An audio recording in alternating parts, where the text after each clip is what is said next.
नमस्कार। मैं Acharya doctor Dilip Kumar PhD gold medalist Navyug Jyotish Shikshan संस्थान की पाठशाला में आपका स्वागत करता हूं। आज ये क्वेश्चन आंसर की एक नई वीडियो है जिसमें मैं अपने YouTube के फैंस का, ज्योतिष के जिज्ञासुओं का और अपने स्टूडेंट्स का मार्गदर्शन करता हूं। अगर वो किसी पैरामीटर में उलझ गए हैं या कोई नियम नहीं समझ आ रहा है तो उन्हें मैं समझा देता हूँ। लेकिन ये कुंडली दिखाने के लिए बिल्कुल नहीं है वीडियो। मेरे व्हाट्सएप पे डेली 8-10 मैसेज आ रहे हैं। Date of birth, time of birth, place of birth लिख के भेज देते हैं। मेरी नौकरी कब लगेगी, मेरा बिजनेस अच्छा नहीं चल रहा, कब चलेगा। इन सब के लिए आपको फ़ीस जमा करानी पड़ेगी। फ़ीस जमा कराइए और उसके बाद आपको पूरी कुंडली का एनालिसिस करके दिया जाएगा। आज सबसे पहला क्वेश्चन है अमित सोनी जी का। प्रणाम गुरुजी। धनु लगन में राहु 6th हाउस में उच्च राशि में है।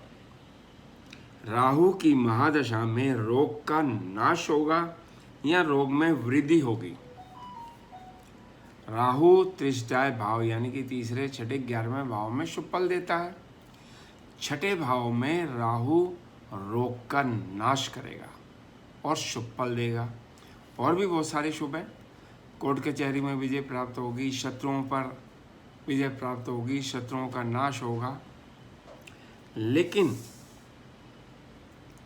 पेट खराब रहेगा आपका। राहु छठे भाव में बैठा हो तो पेट खराब करता है। अदरवाइज आपकी हेल्थ अच्छी रहेगी, सब ठीक रहेगा। नेक्स्ट क्वेश्चन है सुलभ जेबी का। इन्होंने अनजाना भय वीडियो देखकर कहा है कि थंडर स्टॉर्म्स एंड लाइटिंग का डर क्यों लगता है। जब आपकी कुंडली में सूर्य या चंद्रमा कमज़ोर होंगे तो आपको थंडर स्टॉर्म्स या लाइटनिंग का डर लगेगा। नेक्स्ट क्वेश्चन है विद्युत प्रभ पांडे जी का। नमस्ते। How can we predict 22nd दृष्टिकोण?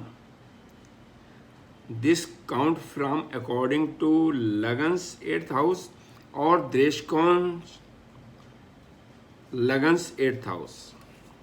ये दोनों तरीके से काउंट किया जा सकता है।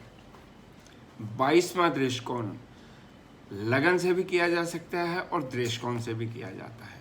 अगर लगन में लगन की डिग्री, लगन कुंडली में लगन की डिग्री 0 से 10 डिग्री हो तो 8वें भाव का स्वामी जो भी होगा वो 22वां दृष्टिकोण बन जाएगा। और अगर लगन की डिग्री 10 डिग्री से 20 डिग्री के बीच में होगी तो 12th लॉर्ड 12वें भाव का स्वामी 22वां दृष्टिकोण बन जाएगा। और यदि लगन की डिग्री 20 डिग्री से 30 डिग्री होगी तो कुंडली के 4th हाउस का स्वामी 4th लॉर्ड 22वां दृष्टिकोण बन जाएगा। और दूसरा मेथड है इसका D3 डिविजनल चार्ट 3 दृष्टिकोण कुंडली का 8वें भाव का स्वामी जो भी है वो 22वां दृष्टिकोण है। नेक्स्ट क्वेश्चन है देवा स्मिता सतपति जी का। प्रणाम गुरुजी। कर्क लगन में 11th हाउस में शनि और मून है। 8th हाउस में मंगल है और उसका एस्पेक्ट शनि और चंद्रमा पर है। मैरिड लाइफ कैसी होगी? पहली बात तो आपने बोला मंगल 8th हाउस में है तो जातक मंगली है। दूसरा, शनि और चंद्रमा आपने बोला 11th हाउस में बैठे हैं, ये विष योग भी है, मानसिक पीड़ा, टेंशन भी होती है। तीसरा, आपने पूछा मैरिड लाइफ कैसी होगी।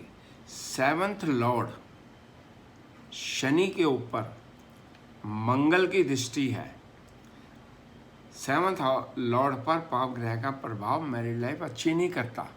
लेकिन इसके साथ आपको ये भी देखना है कि 7th हाउस पर किन किन ग्रहों का प्रभाव है, कौन से ग्रह बैठे हैं या दृष्टि दे रहे हैं।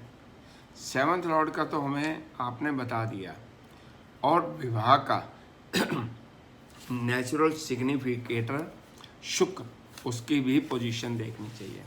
मैरिड लाइफ के लिए हमेशा 7th भाव, सप्तमेश और कारक शुक्र को जरूर देखना चाहिए। और अगर किसी कन्या की कुंडली है, स्त्री की कुंडली है, तो उसमें गुरु पति का कारक है, उसका भी विचार जरूर करें। नेक्स्ट क्वेश्चन है प्रदीप सिंह का। Respected sir, dasha should be interpreted with respect to lagna kundli और chandra kundli, which according to you will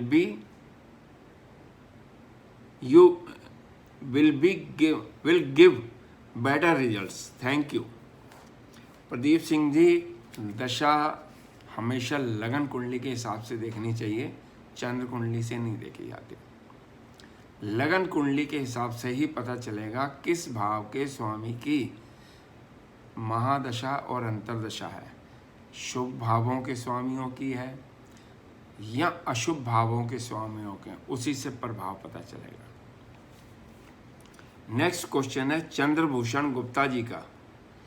प्रणाम गुरु जी, तुला लगन में मंगल 2nd हाउस में और शनि 5th हाउस में है, जो एक दूसरे पर परस्पर दृष्टि डाल रहे हैं, तो क्या लव मैरिज होगा? हाँ जी, बिल्कुल लव मैरिज होगा। लव मैरिज में 5वें भाव के स्वामी और 7वें भाव के स्वामी का अगर संबंध बन गया तो ये लव मैरिज की संभावना बढ़ा देता है। अब तुला लगन में 7वें भाव का स्वामी मंगल है और 5th भाव का स्वामी शनि है, और शनि मंगल पर दृष्टि दे रहा है और मंगल शनि पर दृष्टि दे रहा है, तो ये लव मैरिज का योग है। नेक्स्ट क्वेश्चन है श्वेता जी का। Sir, my question is in Leo ascendant, Saturn exalted with will be good for health, और मारक प्लेनेट इन उच्च राशि गिव्स हेल्थ प्रॉब्लम, प्लीज मार्गदर्शन कीजिए। आपने बोला है सिंह लगन में 7th लॉर्ड शनि उच्च राशि में बैठा हुआ है, 7वें भाव का स्वामी मारक है, और ये शनि जो है ये 6ठे भाव का भी स्वामी है, रोग भाव का स्वामी, त्रिक भाव का, और मारक भाव का स्वामी शनि, दोनों उच्च के हैं। तो मारक और रोग भाव के स्वामी अगर कुंडली में उच्च के होते हैं तो उनमें मारक क्षमता बढ़ जाती है, जिसके कारण हेल्थ प्रॉब्लम ज़्यादा होगी। नेक्स्ट क्वेश्चन है दक्षेश व्यास जी का। प्रणाम गुरु जी, चरण स्पर्श। I am your huge fan and follower. I am following all your videos and have also read books written by you. Guruji, I will be extremely grateful if you can take up my question in next questions answer session. My question is, in Sithir Lagan, 9th lord is a Badkesh. Does it mean that 9th house lord will not give good results because of being Badkesh? And can a gemstone of 9th house lord who is also a Badkesh be worn? प्रणाम, चरण स्पर्श गुरु जी। आपके पहले question का answer है कि स्थिर लगन में, स्थिर लगन होते हैं वृष, सिंह, वृश्चिक और कुंभ लगन। इनमें 9th लॉर्ड जो होता है वो बाधकेश होता है, क्योंकि ये बाधक भाव है, भाग्य का भी भाव है। अब बाधकेश का मतलब ये नहीं है कि आपका भाग्य अच्छा नहीं होगा। भाग्य का फल जो लिखा है आपकी कुंडली में 9th लॉर्ड नहीं देना है, लेकिन बाधकेश है, रुकावट देगा, हर काम में रुकावट डालेगा, थोड़ी थोड़ी बाधा देता रहेगा, जल्दी नहीं करेगा। फिर इसके बाद आपने पूछा है कि स्थिर लगन में 9th लॉर्ड बादकेश होता है तो उसका रत्न धारण किया जा सकता है, बिल्कुल किया जा सकता है जी। भाग्य तो आपका वही इम्प्रूव करेगा, वही आगे बढ़ाएगा। भाग्य में वृद्धि 9th लॉर्ड नहीं करनी है, उसका रत्न आपको पहनना है। बादकेश है तो भाग्य वृद्धि में थोड़ी सी रुकावटें डालेगा ज़रूर, लेकिन भाग्य तो वही बनाएगा, भाग्य उसी ने ही बनाना है। नमस्कार।